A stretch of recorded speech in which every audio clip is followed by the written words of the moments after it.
नमस्कार, स्वागत है आप सभी का उत्तराखंड बुलेटिन में। मैं हूं आपके साथ सपना। विश्व विख्यात चारधाम यात्रा कल से शुरू होने जा रही है। आपको बता दें, चारधाम यात्रा के लिए यात्रियों की रवानगी शुरू हो चुकी है। धर्म नगरी हरिद्वार के माया देवी मंदिर से चारधाम यात्रियों का पहला जत्था रवाना हुआ।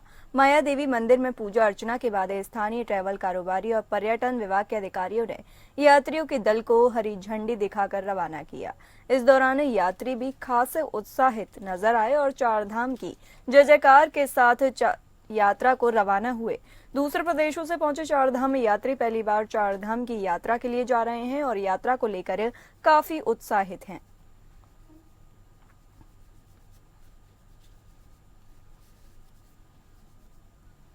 बताते चलें कि विश्व विख्यात चारधाम यात्रा की शुरुआत होने जा रही है। चारधाम यात्रा के लिए यात्रियों की रवानगी भी शुरू हो चुकी है। धर्म नगरी हरिद्वार के माया देवी मंदिर से चारधाम यात्रियों का पहला जत्था रवाना हुआ। माया देवी मंदिर में पूजा अर्चना के बाद स्थानीय ट्रैवल कारोबारी और पर्यटन विभाग के अधिकारियों ने यात्रियों के दल को झंडी दिखाकर रवाना किया। इस दौरान यात्री भी खासे उत्साहित नजर आए और चारधाम की जय जयकार के साथ यात्रा की शुरुआत की। दूसरे प्रदेशों से पहुंचे चारधाम यात्री पहली बार चारधाम की यात्रा के लिए जा रहे हैं और यात्रा को लेकर काफी उत्साहित नजर आ रहे हैं।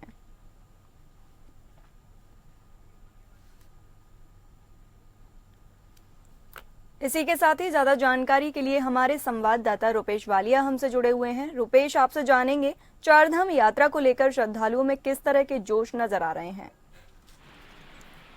देखिए वर्षा, चारधाम यात्रा की विधिवत शुरुआत क्योंकि 30 अप्रैल से होनी है, तो आज 29 अप्रैल है, तो इसलिए यात्रियों का पहला जत्था यहाँ पर माया देवी प्रांगण से रवाना किया गया। माया देवी प्रांगण से पहला जत्था रवाना करने के लिए जो पर्यटन विभाग के संयुक्त निदेशक हैं वाई एस गंगवार, वो भी पहुंचे हुए थे। साथ ही साथ जो ट्रैवल व्यवसायी हैं जिनका मुख्य काम जो आने वाले श्रद्धालु हैं उन्हें चारधाम यात्रा पर भेजना है, तो वो यहाँ पर काफी उत्साहित थे। और सबसे बड़ी बात ये है कि जो चारधाम यात्रा पर जाने वाले श्रद्धालु हैं वो सब बेहद उत्साहित नजर आ रहे थे। उनका कहना यह था कि क्योंकि दिन प्रतिदिन जो चारधाम यात्रा पे जाने वाले लोग हैं उनमें लगातार वृद्धि हो रही है, तो इस लिहाज से जो चारधाम यात्री हैं वो बेहद उत्साहित नजर आए, क्योंकि राज्य सरकार ने पहले ही तमाम दावे किए हैं कि चारधाम इस मरतबा चारधाम यात्रियों को किसी भी प्रकार की कोई परेशानी नहीं होने दी जाएगी। साथ ही साथ इसके लिए कई नोडल अधिकारी भी चारों धामों पर केदारनाथ, बद्रीनाथ, गंगोत्री, यमुनोत्री सब जगह नोडल अधिकारी भी नामित किए गए हैं। तो राज्य सरकार का दावा यह है कि चारधाम यात्रियों को किसी भी प्रकार की परेशानी यहाँ पर नहीं होने दी जाएगी। तो इस लिहाज से जो चारधाम यात्रा पर जाने वाले श्रद्धालु हैं वो भी बेहद उत्साहित नजर आए, क्योंकि चारधाम यात्रा के लिए जो ऑफलाइन पंजीकरण है उसके लिए भी यहाँ पर ऋषिकुल मैदान में एक बहुत बड़ा पंडाल लगाया जा चुका है, जहां पर करीब पहले ही दिन करीब 500 लोगों ने चारधाम यात्रा के लिए रजिस्ट्रेशन कराया है। तो न्यूनतम तमाम व्यवस्थाओं को देखते हुए पुलिस प्रशासन और सरकार तीनों ही सजग हैं और चारधाम यात्रा पर जाने वाले जितने भी श्रद्धालु हैं उन्हें किसी प्रकार की परेशानी न होने दी जाए, यही प्रयास सभी का है। जी, बहुत बहुत धन्यवाद रुपेश, हमें यह जानकारी देने के लिए।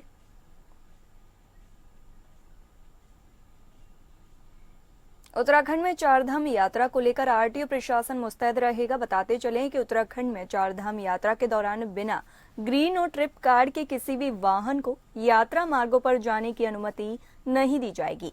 इसके लिए जगह जगह आरटीओ प्रशासन की ओर से टीम तैनात रहेगी।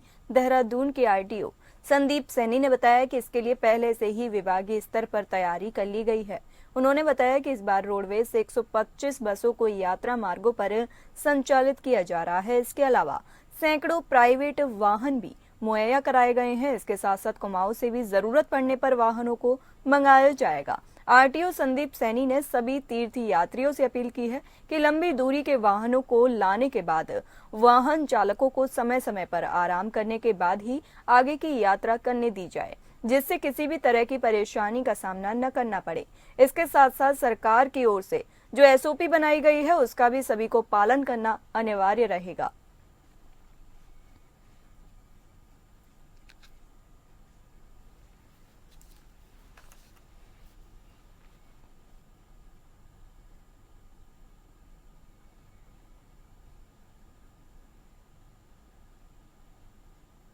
चारधाम की यात्रा में अब कुछ ही समय शेष बचा है। बताते चलें कि जिसको लेकर धामी सरकार द्वारा सभी तैयारियां कर ली गई हैं। प्रदेश के सभी लैंडस्लाइड जोन चिन्हित कर लिए गए हैं। उत्तराखंड में कुल 336 लैंडस्लाइड जोन चिन्हित हैं।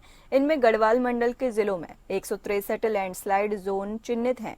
कुमाऊं मंडल के जिलों में 173 लैंडस्लाइड जोन चिन्हित हैं। वहीं चारधाम यात्रा पूरी तरह से गढ़वाल मंडल में पड़ती है, जिसका मतलब है 163 ऐसे जोन हैं जहां पर अमूमन भूस्खलन की घटनाएं सामने आती हैं। ऐसे जोन पर नियंत्रण रखने के लिए पीडब्ल्यूडी विभाग की ओर से प्रयास किए जा रहे हैं। पीडब्ल्यूडी सचिव पंकज कुमार पांडे ने बताया कि जहां पर पहले से लैंडस्लाइड की घटनाएं होती हैं, उन सभी जोन पर कार्य किया जा रहा है ताकि यात्रा के दौरान समस्याएं उत्पन्न न हो, जबकि नए बने इस जोन को चिन्हित कर उनका प्रस्ताव बनाकर जल्द ही अनुमोदन कर दिया जाएगा।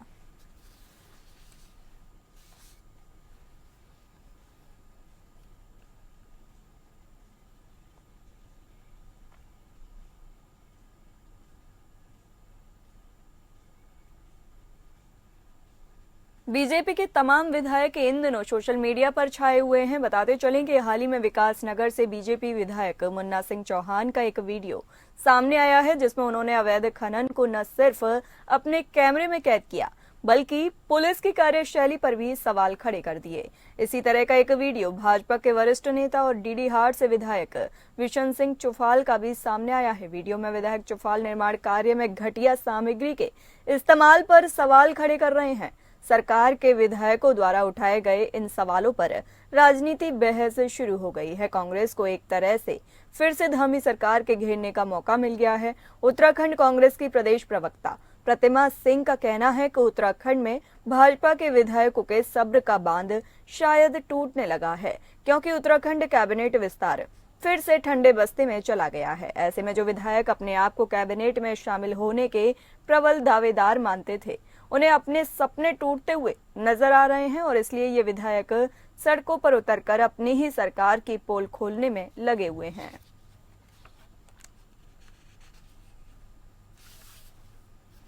एक जगह एक सड़क का मुझे देखा कि वो हंसेश्वर है, एक नीचे धाम है, वहां से भागीश्वर हंसेश्वर सड़क है। बहुत बड़ा ठेकेदार है वो, प्रदेश का, पैसे वाला भी है। तो उस ठेकेदार को जा रहा था तो वहां पर चिनाई हो रही थी, दीवार इसके भर की। वहां पर सीमेंट का कट्टा भी नहीं था, रेता का भी मतलब एक तसला रेता भी नहीं था। मैं रुक गया। मैंने कहा भाई कहाँ है मुंशी जी? उन्होंने कहा ये भाई। मैंने कहा सीमेंट कहाँ है? उसने कहा अभी ला रहे हैं। कहाँ से ला रहे हैं? उधर है। रेता कहाँ है? अभी ला रहे हैं। मैंने ये कहाँ से लाए? फिर नहीं, ये था, हो गया। तो उसी से चिनाई कर रहे थे वो। चिनाई पर पत्थर भी पीछे देखा, एक 3-4 रद्द खोली दिया तो नीचे वो मिट्टी भी नहीं थी, टाली नहीं थी। तो फिर देखा, मैंने कहा ये काला सीमेंट काला है तो कैसा है? जब हाथ में पकड़ा मैंने तो वो बिल्कुल ऐसे बढ़ने लगा कि मिट्टी पर मिट्टी का कैसा हो रहा है। तो तब पता चला कि वास्तव में वो मिट्टी में चिनाई हो रही थी। इसी के साथ ही ज्यादा जानकारी के लिए हमारे संवाददाता सतीश कोठारी हमसे जुड़े हुए हैं। सतीश, आपसे जानेंगे कि क्या है पूरा मामला। देखिए, लगातार भाजपा के विधायक कुछ न कुछ मुद्दों को उठा रहे हैं, खुद अपनी सरकार पे जो है उंगली खड़ी कर रहे हैं। जिस तरीके से पहले त्रिवेंद्र रावत, अब मुन्ना सिंह चौहान, अब बिशन सिंह चौपाल, ऐसे पूर्व विधायक, जो बहुत सीनियर विधायक हैं। और तो त्रिवेंद्र रावत तो सांसद हैं, पूर्व मुख्यमंत्री रह चुके हैं, उन्होंने खनन का मुद्दा उठाया है। मुन्ना सिंह चौहान ने, बहुत सीनियर विधायक हैं, वो खनन का मुद्दा उठा रहे हैं कि खनन जो है। अब ये बिशन सिंह चौपाल ने कहीं दीवार बन रही थी, कहीं जो विकास कार्य हो रहे थे, उन्होंने देखा तो जब वो जा रहे होंगे रास्ते में कहीं, तो उन्होंने देखा कि टोटल ही दीवार जो है मिट्टी से की चुनाई हो रही है, ना सीमेंट, ना रोड़ी, ना बजरी, ना सीमेंट, ना बजरी, तो मिट्टी से चुनाई हो रही है। तो उसको लेकर बिशन सिंह चौपाल जो विधायक हैं, उन्होंने वहां पे काफी बातचीत करी उन लोगों से। तो अपनी सरकार को कटघरे में खड़ा करा कि इस तरीके की लापरवाही हो रही है प्रदेश में, और इस तरीके का विकास होगा अगर यही काम होगा तो इस तरीके से प्रदेश कैसे तरक्की करेगा, किस तरीके से आगे बढ़ेगा। तो जिस तरीके से प्रदेश में खनन को लेकर, जिस तरीके से अनेक विकास कार्यों को लेकर प्रत्येक विधायक अपनी सरकार पे वो उठाता रहता है, उंगलियां खड़ी करता रहता है। आपने देखा होगा इस स्मार्ट सिटी को लेकर कई बार ये धर्मपुर विधायक विनोद चमोली ने भी कई बार उंगलियां खड़ी करी हैं अपनी सरकार पे स्मार्ट सिटी को लेकर कि इस तरीके जो काम हुआ है स्मार्ट सिटी को लेकर कि सही ड्रेनेज सिस्टम सही नहीं हुआ। ये काफी प्रचलन हो गया है वो प्रदेश में कि जो अपनी सरकार पे जो है तंज कस रही है उनके विधायक और उनके मंत्री। जी बहुत बहुत धन्यवाद सतीश हमें जानकारी देने के लिए।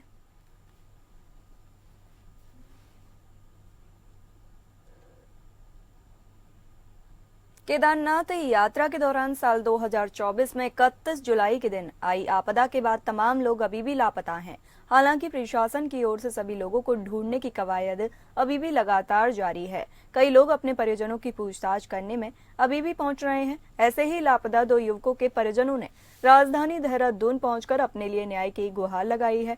प्रशासन की ओर से ऐसे लोगों को ढूंढने का प्रयास अभी भी लगातार जारी है। प्रदेश के आपदा प्रबंधन सचिव विनोद कुमार सुमन ने कहा कि सूचनाएं एकत्रित की जा रही हैं, जिला प्रशासन से भी रिपोर्ट मांगी जा रही है। हालांकि उन्होंने ये भी साफ किया कि उस वक्त की आपदा के दौरान लापता लोगों के जीवित होने की संभावना काफी कम है। वहीं लापता युवकों के परिजन अपने परिवार के भरण पोषण और लापता व्यक्तियों को लेकर साफ तौर पर प्रशासन की ओर से कोई रिपोर्ट जारी करने की बात कही गई है। वो भी ये चाहते हैं कि लापता युवाओं के बच्चों और उनके परिवार के भरण पोषण को लेकर सरकार कोई पहल करे। केदारनाथ कांवड़ यात्रा में गए थे और जब से लापता हैं, वहाँ जो बादल फटा था उसमें आपदा जी आई थी। उस दौरान से 3 लड़के थे, सूरज, अरविंद, शिवम की बॉडी मिली है। अरविंद और सूरज आज तक इनका कोई पता नहीं है, ना ही कोई पुलिस कार्रवाई कर रही, ना कोई सुनाई हो रही हमारी। हम आज शिवम के यहाँ भी आए थे, यहाँ भी कोई हमारे को रिस्पॉन्स नहीं मिला।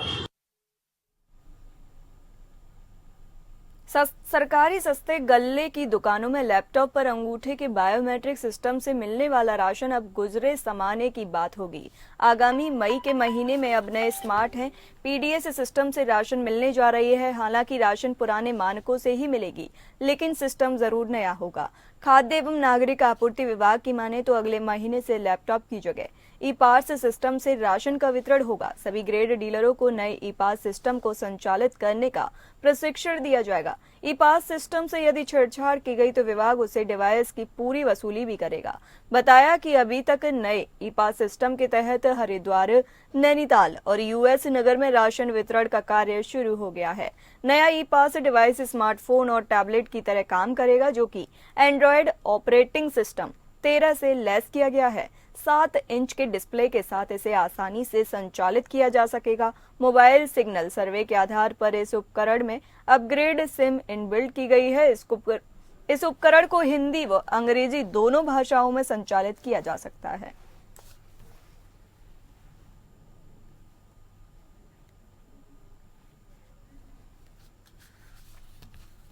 चलिए बढ़ते हैं अगली खबरों पर। हरिद्वार नगर निगम की 35 करोड़ की जमीन विवादों में आ गई है। नगर निगम में प्रशासक काल के दौरान जमीन खरीदी गई थी। जमीन की खरीद में कथित अनियमितता और भ्रष्टाचार को लेकर हरिद्वार की मेयर किरण जैसल और नगर आयुक्त वरुण चौधरी आमने सामने हैं। मेयर किरण जैसल का कहना है कि नवंबर 2024 में सराय स्थित कम मार्केट वैल्यू की जमीन को सर्किल रेट पर खरीदा गया, जिस समय नगर निगम में कोई निर्वाचित बोर्ड नहीं था और प्रशासक का राज चल रहा था। उस समय से यह जमीन खरीदी गई। मेयर ने पूरे प्रकरण की जांच के लिए शासन को पत्र लिखा है। साथ ही पार्षदों की एक समिति बनाकर मामले की जांच करने की भी बात कही है। वहीं इसके जवाब में नगर आयुक्त आईएएस वरुण चौधरी का कहना है कि जमीन की खरीद में अनियमितता और भ्रष्टाचार के आरोप पूरी तरह निराधार हैं। सभी मानकों का पालन करते हुए प्रशासक की अनुमति के बाद ही नगर निगम हित में जमीन खरीदी गई। आईएएस वरुण चौधरी ने कहा कि उनकी छवि खराब करने के लिए सोशल मीडिया पर भ्रामक जानकारी शेयर की जा रही है। हरिद्वार के 2 लैंड पार्सल्स जो हैं एनएच और एचआईडीए द्वारा परचेज करे गए, जिनकी टोटल एरिया लगभग 15,000 स्क्वायर मीटर था। जो उसके लिए कॉम्पनसेशन में जो हमें धनराशि मिली, उससे हमने जगजीतपुर एरिया में अपने सॉलिड वेस्ट प्लांट के कैपेसिटी और साइज एक्सपेंशन को मद्देनज़र रखते हुए एक टेक्निकल टीम का गठन करके वहाँ पे ज़मीन जो है उसका रेकी करके उसका उसको चिन्हित किया गया, उसका आंकलन किया गया और जो निर्धारित सर्कल रेट है उनके आधार पे उसकी रिपोर्ट बनाएगी। टेक्निकल रिपोर्ट को हमने दोबारा वेरीफाई करके जब हम संतुष्ट हुए तब हमने प्रशासक महोदय को पुटअप करी और उनके अनुमति के उपरांत ही इस पूरे कार्य को जो है पूर्ण किया गया है।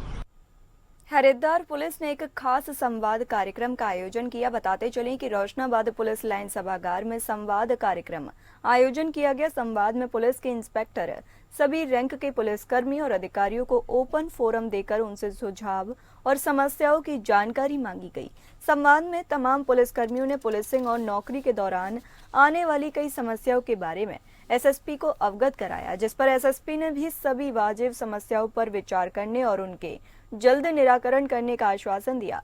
एसएसपी प्रमेंद्र सिंह डोवाल ने संवाद कार्यक्रम में सभी से सुझाव मांगने के साथ आगामी चारधाम यात्रा में मुस्तैदी और व्यवहार कुशलता के साथ ड्यूटी करने के निर्देश सभी अधीनस्थ अधिकारियों और पुलिसकर्मियों को दिए।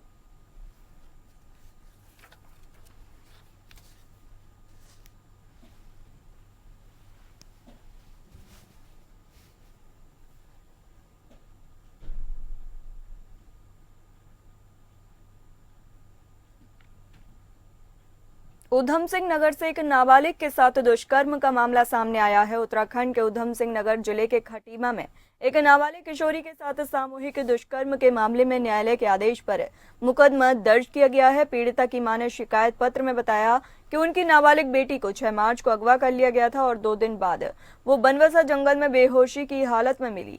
पीड़िता की मां ने आरोप लगाया कि उनकी बेटी के साथ सामूहिक दुष्कर्म किया गया है। न्यायालय के आदेश पर इन 4 लोगों के खिलाफ रिपोर्ट दर्ज की गई है।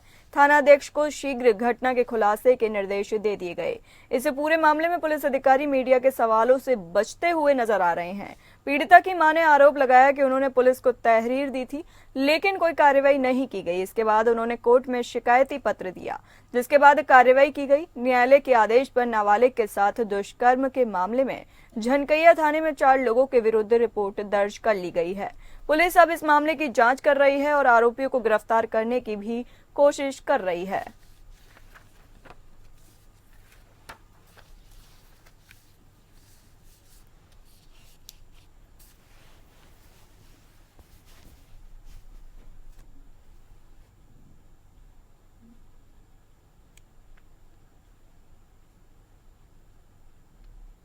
उत्तराखंड में मौसम ने करवट बदल दी है। बताते चलें कि आने वाले कुछ दिनों में प्रदेश में मौसम में कुछ बदलाव देखने को मिला है। बीते दिन मैदानी जिलों में तेज हवाओं के साथ धूल भरी आंधी व हल्की बारिश देखने को मिली, जिसको लेकर मौसम विभाग ने आगामी दिनों के लिए मौसम का पूर्वानुमान जारी किया है।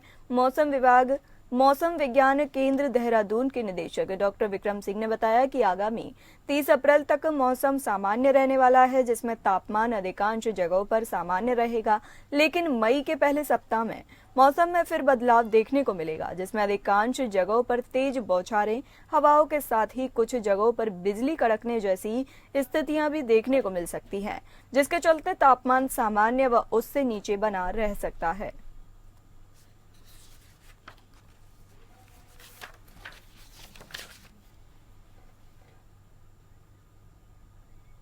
फिलहाल इस बुलेटिन में इतना ही। नमस्कार।